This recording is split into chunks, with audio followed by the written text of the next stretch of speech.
ibihe byiza kuri wowe nanjye turagukunda cyane ukomeje kubana na Peace Joy TV Gedi Clement Bagemahe tugiye tuvuga ku mibatizo igenda igaragara mu matorero n'amadini ari hano ku isi mu byumwe ku bundi aho usanga bamwe bavuga ati twabatijwe mu mazi menshi abandi ati ni mu gahanga ugasanga babatijwe hamwe abandi bagiye kubatizwa aho babatijwe bajya ahandi bakongera kubabatiza hari n'abatiza kabiri ugasanga ni ibibazo bijyanye n'imibatizo ese imibatizo imeze gutya bakoze Imana bagiye kubivugaho iki twabatumiriye abatumirwa ni pastor Yariya umushumba ababishop nawe n'umushumba bagiye gutubwira twinshi tugiye kubaha ikaze hanyuma batubwire kuri iki kibazo genda kigaragara aho nawe uri wabyibazaho nkuko nabandi babyibaza ibihe byiza rero reka twumve ese baratubwira iki abafite ibibazo kuri iyi mibatizo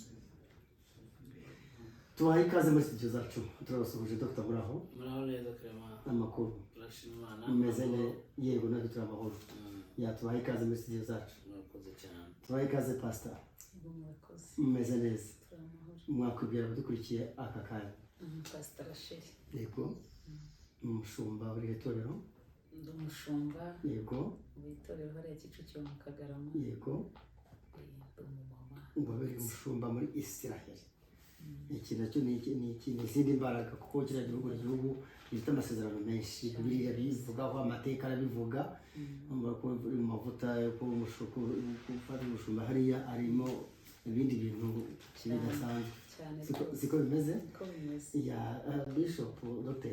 abakubonye rwabere mwabibwira murakoze cyane Bishop Habineza abandi umuturage wa Amerika muri state ya Arizona abandi umugabo ubatse mfite abana babiri b'abahungu yego abandi na founder wa ministeri bita Divine Network International Ministries magambo cyitwa DNI Ministries urakoze cyane tuguha ikaze murakoze mwabonye abatumirwa twabazaniye hari ibibazo byinshi cyane bijyanye n'imibatizo abajijwe mu gahanga n'abatijwe mu mazi menshi hari n'abandi bafite indi mibatizo utari bwinjiremo ariko reka tuvuge ku mibatizo uko babatijwe mu gahanga n'abatijwe mu mazi menshi Bishop imibatizo imeze gutya yaturutse he ko ababatizwa ahangaha ubona hari ukuntu batemera n'abatizwa hariya haba mu batizwe mu mazi menshi ntibemere abatizwe mu gahanga ntibemere abatizwe mu mazi menshi ku buryo hamwe na hamwe ushobora kuba kongera kubatizwa bwa kabiri bimeze gute tubwiye kuri iyo mibatizo Bishop twe kenshi dukurikiza umubatizo uri muri Bibiliya umubatizo wo muri Bibiliya ni uwuhe ni uw'amazi menshi nibuke Yohana abatiza Yohana umubatiza ajya kwitwa Yohana umubatiza yabatije nde yabatije umwana w'Imana ku gahanga cyangwa se mu mazi yamushyize mu mazi ateye umugezi rero ni ibyo bino byo ku gahanga ashobora kuba wenda ari cya kinyabupfura cyinshi bwabo kubaha cyane atuma abandi nimushyira mu mazi biragenda gute ariko ubundi umubatizo tuzuye mu Bibiliya no mu mazi menshi udakora uwo muri Bibiliya ubwo afite impamvu ze nkuko nabikubwiye ngo uru rugendo rujya mu ijuru rugizwe n'amahame atandukanye hari abantu bajya ku rusengero bambaye ikositime hari abambara ko mu ijosi hari abambara ishapure hari abambara igishora hari abagira gute ariko umubatizo tuzi uri muri Bibiliya wanasoma ngaho ukabona ni umubatizo w'amazi menshi murakoze cyane Pastor kuri wowe iyo mubatizo ibona isa nk'ikimbirane imibatizo ubwayo irimo amakimbirane ntayibona rero utabaza tubwira ati umubatizo rwose bemera ni umubatizo wakorewe umwana w'Imana Yesu Kristo ubwo yabatizwaga na Yohana mubatiza ari Yohana mubatiza hanyuma mu gahanga ati harimo kubaha yenda abantu batabashyira mu mazi yenda n'ibyo batekereje kadufate dutyo cyangwa yarabisomye kubera ko buri asanga ari ubushakashatsi kuri wowe ubona nta makimbirane ari muri iyo mibatizo arahari ariko ku buryo abantu babyibazaho ariko buri wese umubatizo abatizwa aba wemera bitewe n'aho yigishirijwe ubatizwa mu gahanga ababyemera cyangwa se wa mugani nk'uko twabivuze ngo ni imibatizo myinshi buri wese bitewe n'uko yigishijwe aba yumva yemera uwo mubatizo ariko kuko dufite igitabo twigiraho kandi Yesu akaba yaravuze ngo tumwigireho tugere ikirenge mu cye tukaba tuzi ko yabatijwe, tubisomye mu byanditse ko yabatijwe mu mazi menshi, natwe twumva ko tugomba kubatizwa mu mazi menshi kuko ari we twigiraho. Rero abafite umubatizo wundi utari uwo kubatizwa mu mazi menshi nabo bafite aho babikura, ariko twibyo twizera ni biri muri Bibiliya. Sinzi niba hari aho byaba byanditse muri Bibiliya umubatizo wundi utari uwo mu mazi menshi, nabo bakaba wenda bawukura muri Bibiliya, ariko njye ntaho nkuzi. Ndibuka nabaye umukatolikeho, ndi umwana muto, mfite umuvandimwe umwe arambwira ati ngiyewe ndi umurokore, abakristo bagomba kubatizwa mu mazi menshi. Nari mfite imyaka 9, bagomba kubatizwa mu mazi menshi, bakabatizwa umubatizo wa gikristo, ati nk'uwo Yesu yabatijwe niwo nawe ugomba kuzabatizwa. Wenda siko bimeze, ariko buryo icyo gihe bimbwima ntera ubwoba. Yarambwiye ngo nubatizwa mu gahanga ntabwo uzajya mu ijuru, arambwira ngo kandi nudahagarika umubatizo wo mu gahanga ntabwo tuzongera kuvugana. Nari nkiri umwana naranize, mbihagarika sinabatizwa. Naje kubatizwa ndi mukuru, mfite ubwenge, ngize nzi n'impamvu wenda mbatijwe. Dr. Umugenda mu bihugu byinshi, abadukurikiye wabwiye ko unatuye muri Arizona muri Leta Zunze Ubumwe za Amerika, imibatizo yaho imeze iteho? Ese muri Israel ko mugendayo bababatiza gute, ko ariho ubona hari reference y'imyizerere imwe n'imwe y'abizera Imana? Imibatizo ite ukurikije na hano mu Rwanda cyangwa muri Afurika muri rusange? Nkuko nakubwiye, yaba ari ahangaha muri Afurika, muri Amerika na Israel bose, kuko mu kubona ari usanga imibatizo yo ku gahanga n'imibatizo yo mu mazi rwose.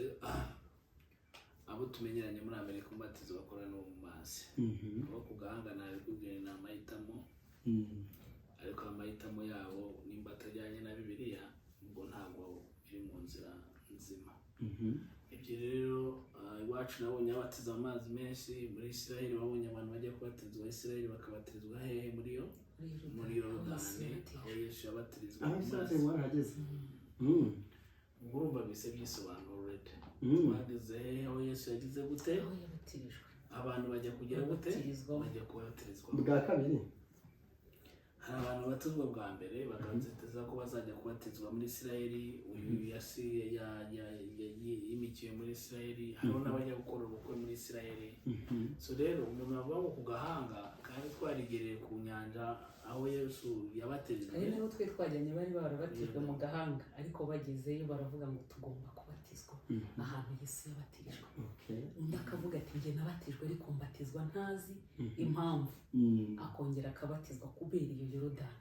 Noneho ahantu Yesu yabatirijwe bigatuma yumva hari undi mubatizo akeneye. Ayo gukorera imibatizo ba cameraman nabo bari kubatizwa bwa kabiri ya muri Yorodani. Ntabwo mvuze amazina, don't worry, ariko cameraman bari kubatizwa muri Yorodani bwa kabiri. Urakoze cyane akagaciyemo. Dr. Hanyuma ibone umubatizo wo mu mazi menshi uzana izihe mpinduka se noneho, niba ari wo wemerwa kuko uri muri Bibiliya, ngo ari kwigana Yesu Kristo, ari impinduka ugira mu buzima bw'abantu? Nkuko nabikubwiye urakoze Clement, tujya kuganira ikintu nakubwiye, ikimenyetso cyo guhinduka. Kubatiza kuko umushira mu mazi bivuga gupfa, gukuramo bivuga kuzuka. Bivuga ngo bahambye wa muntu wa kera, bazuye umuntu muki mushyashya.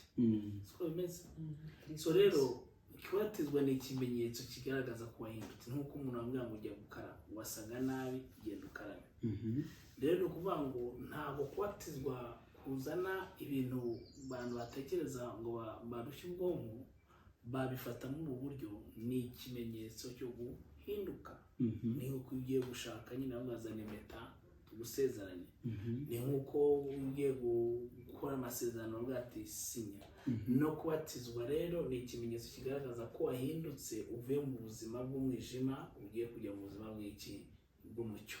Rero ni ikimenyetso gikorwa kugira ngo umuntu avuga ati nemeye ko ngiye gupfa kandi nongeye nkazuka. Ni ukuvuga ngo wangewe wa kera ntabwo ari ngewe ukiri wa kera, ahubwo nabaye umuntu mushyashya.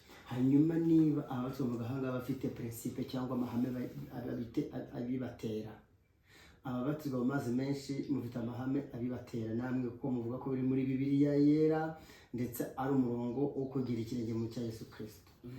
Aba bakoresha babikora umubatizo nk'uwa Yesu yakorewe, batera amabuye ababatizwa umubatizo wese atakorewe, batera amabuye kuko amakimbirane ntabwo nabatera amabuye nabikubwiye muvandimwe. Mu isi turimo irimo insengero n'amatorero utashobora kubara, irimo n'imyizero udashobora kwibara. Njye nabaye mu Buhinde aho basenga inka, umuntu agasenga inzoka, abandi bagasenga ibidegede, umuntu akabyuka akajya kuri tempo aho baramiriza igishushanyo agakora akantu kiva akagasiga ku gahanga akavuga ko abonye umugisha. Umuntu akabyuka akajya imbere y'inka ngo nimurigata mu gahanga arababonye umugisha.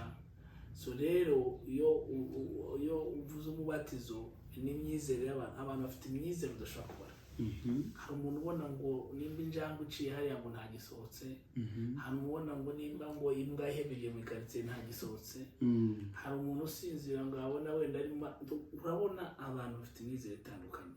Ariko nyuma y'iyo myizere yabo turayubaha ntawe duciriye imanza, ariko bashaka kugira ngo mbwire ngo ukuri ni uko kubatizwa ari ukw'amazi menshi, uko agahanga bishobora nyira ku babikoze bafite impamvu zabo, ariko ukuri kurazwi.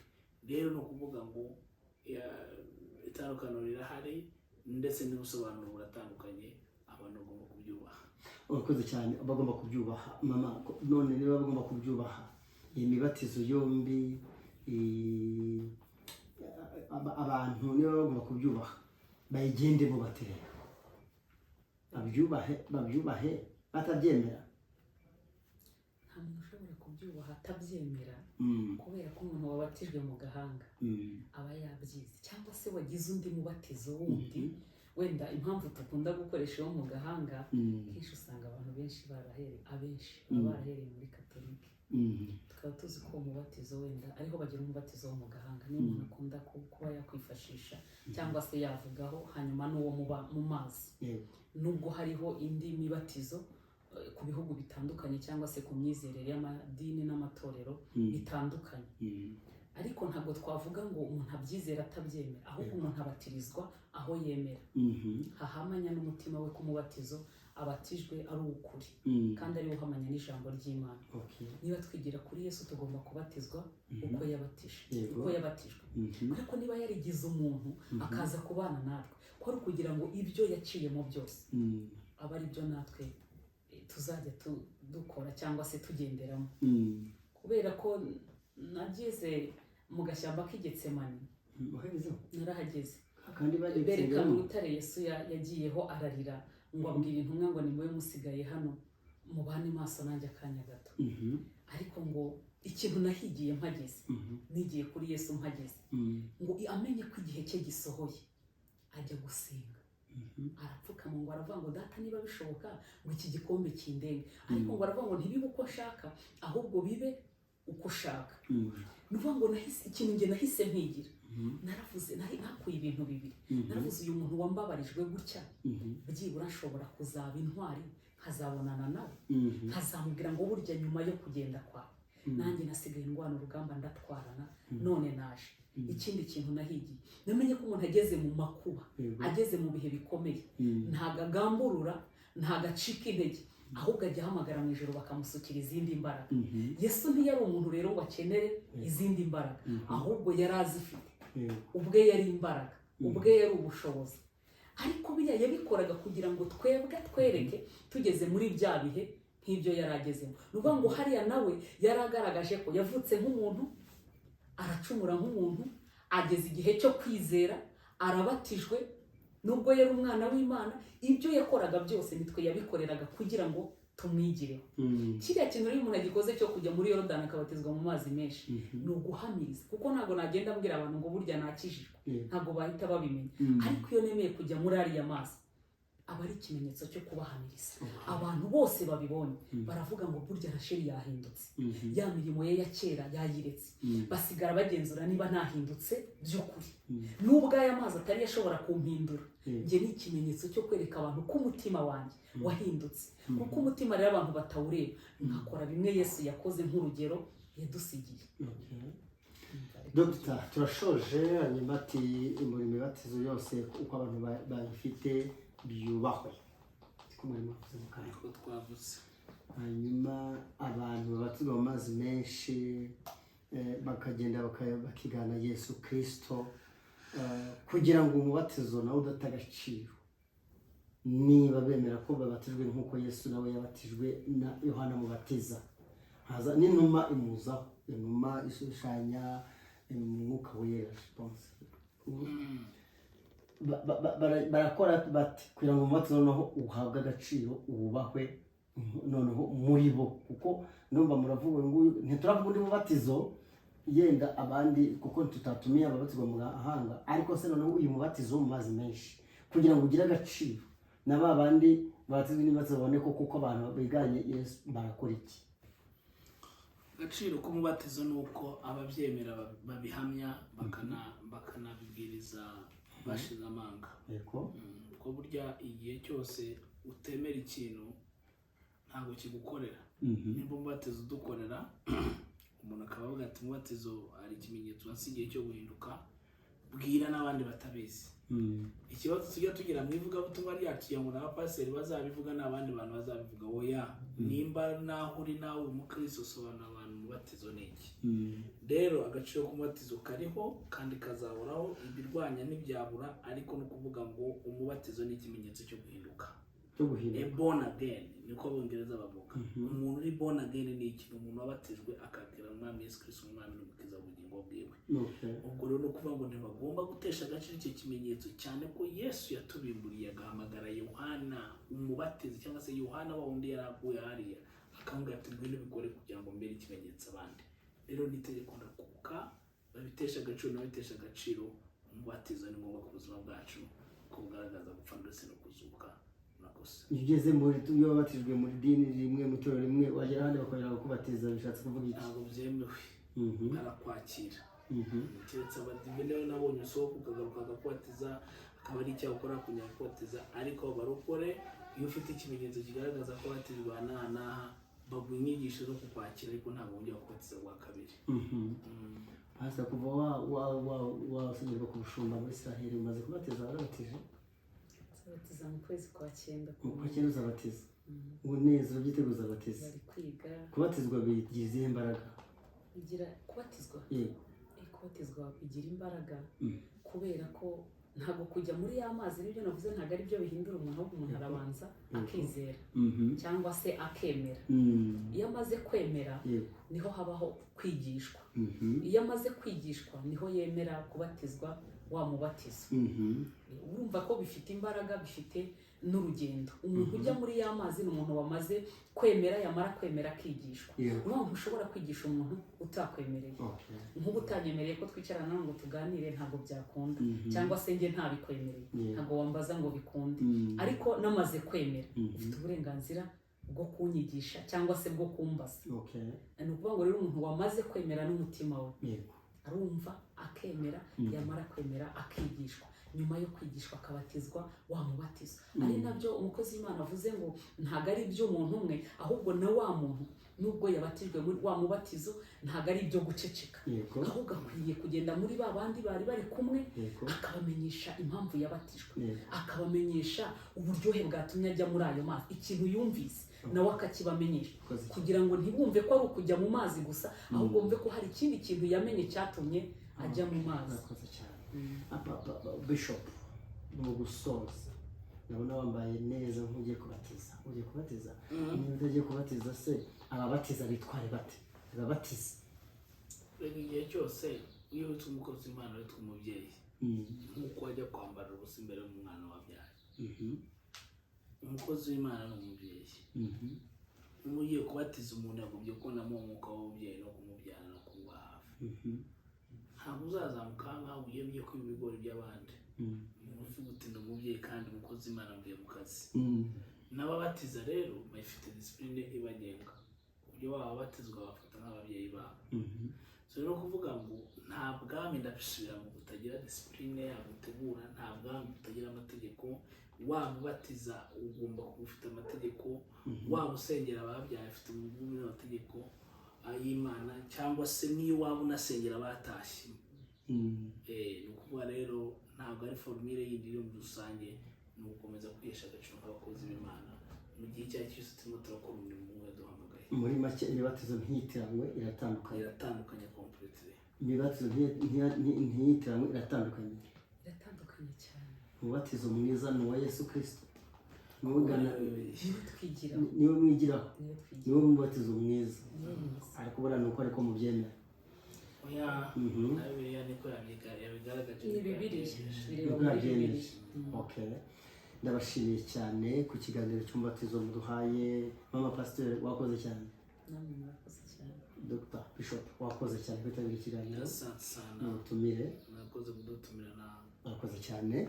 Inshuti bakunze mudukurikiye ibihe byiza, ati buri mubatizo wose aho buri wese yabatijwe byubahwe kandi ngo byara n'ukwemera n'ukwizera kwa buri wese, ariko abapasitori na bishop ati babitesha Bibiliya mu kirenge, mu kugira ikirenge mu cya Yesu. Urumva rero ngayo nguko mu bisobanurire icyo bikora nagusaba kujya ukora subscribe no kwandika commentaire ukabaza, kuko ushobora kubaza nubwo ari muri Arizona twahita tumuhereza ikibazo akagisubiza, tukazakubwira icyo Dr. yasubije, ndetse pasiteri wari hano mu Kagarama hariya Kicukiro nawe wasubiza igihe cyose twabona bari babajije kuko batumvise, twabagarura mukasubiza na Dr. nawe ntabwo twamubura, twamuhamagara agasubiza. Mwakoze cyane kandi mukomeze mugire ibihe byiza. Merci beaucoup cameraman, nawe witeguye kuzajya muri Yorodani bajya kubatizwa pour la seconde fois, niba warabatijwe bwa mbere. Ibihe byiza kuri mwebwe mwese, turabakunda, bye bye.